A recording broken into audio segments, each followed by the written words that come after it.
കേരള കർഷക സംഘത്തിന്റെ നേതൃത്വത്തിൽ നടത്തുന്ന കർഷക ജനമുന്നേറ്റ യാത്രയ്ക്ക് പെരുമ്പാവൂരിൽ ഉജ്ജ്വല സ്വീകരണം. വന്യജീവി ആക്രമണത്തിന് പരിഹാരം കാണുവാൻ കേന്ദ്ര സർക്കാർ ഇടപെട്ടില്ലെങ്കിൽ നാട്ടിലിറങ്ങി ജനങ്ങളെ ഉപദ്രവിക്കുന്ന വന്യമൃഗങ്ങളെ തിരിച്ചാക്രമിക്കുമെന്ന് ഇ.പി. ജയരാജൻ. വന്യജീവി ആക്രമണത്തിന് പരിഹാരം കാണുവാൻ കേന്ദ്ര സർക്കാർ ഇടപെട്ടില്ല എങ്കിൽ നിയമം കയ്യിലെടുത്ത് വന്യജീവികളെ തിരിച്ചാക്രമിക്കുമെന്ന് ഇ.പി. ജയരാജൻ പറഞ്ഞു. വിവിധ തരം ആയുധങ്ങൾ ഉപയോഗിച്ച് വന്യജീവികളെ ആക്രമിക്കുവാൻ പൊതുജനങ്ങളോട് ആഹ്വാനം ചെയ്യുമെന്നും അദ്ദേഹം വ്യക്തമാക്കി. കേരള കർഷക സംഘത്തിന്റെ നേതൃത്വത്തിൽ നടന്നുവരുന്ന കർഷക ജനമുന്നേറ്റ ജാഥയ്ക്ക് പെരുമ്പാവൂരിൽ നൽകിയ സ്വീകരണം ഏറ്റുവാങ്ങി സംസാരിക്കുകയായിരുന്നു ജയരാജൻ. ഞങ്ങൾ കേന്ദ്ര ഗവൺമെന്റിനോട് അഭ്യർത്ഥിക്കും, എന്നിട്ടും പരിഹാരം ഉണ്ടാകുന്നില്ലെങ്കിൽ കർഷക സംഘത്തിന്റെ സംസ്ഥാന സെക്രട്ടറി പറഞ്ഞതുപോലെ ഞങ്ങൾ നിയമം കയ്യിലെടുക്കും.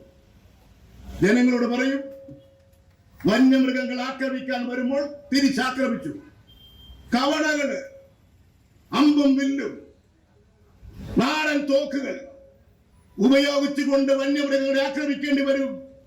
പടക്കങ്ങൾ ഉണ്ടാക്കി എറിയേണ്ടി വരും. മനുഷ്യന്റെ രക്ഷയാണ് ഇവിടെ പ്രശ്നം.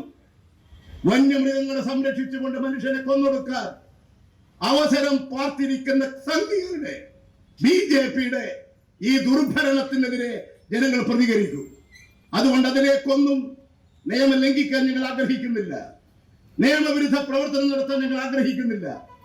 പക്ഷേ ഒരു ഗവൺമെന്റ് ജനങ്ങൾക്ക് വേണ്ടിയിട്ടായിരിക്കണം. ജനങ്ങളെ കൊല്ലാനല്ല ഒരു ഗവൺമെന്റ്. ആ ദൗത്യം ഒരു ഗവൺമെന്റ് നിർവഹിക്കുന്നില്ലെങ്കിൽ ജനങ്ങൾക്ക് സ്വയം സംഘടിക്കാനും ജീവൻ നിലനിർത്താനും ഇന്ത്യൻ ഭരണഘടന മൗലിക അവകാശങ്ങൾ നൽകുന്നുണ്ട്. അദ്ദേഹം നയിക്കുന്ന ജാഥ മെയ് മാസം അവസാനം തിരുവനന്തപുരത്ത് സമാപിക്കും. പിന്നീട് വനം വകുപ്പ് ആസ്ഥാനത്ത് രാപ്പകൽ സമരം സംഘടിപ്പിക്കുമെന്നും അദ്ദേഹം കൂട്ടിച്ചേർത്തു. News bureau, Perumbavoor.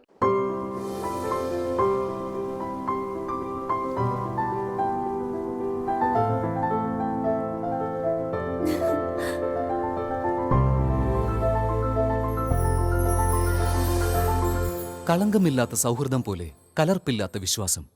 കല്ലൻസ് ജ്വല്ലറി.